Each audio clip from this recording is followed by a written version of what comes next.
Have you considered how much healing nature can offer? In Francis Hodgson Burnett's The Secret Garden, the once lifeless garden becomes a place of renewal, symbolizing the power of rebirth for both the garden and the characters.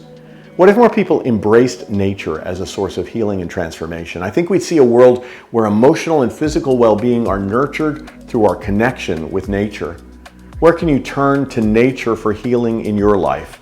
As you comment on how nature can help us heal, don't forget to like, share, and follow.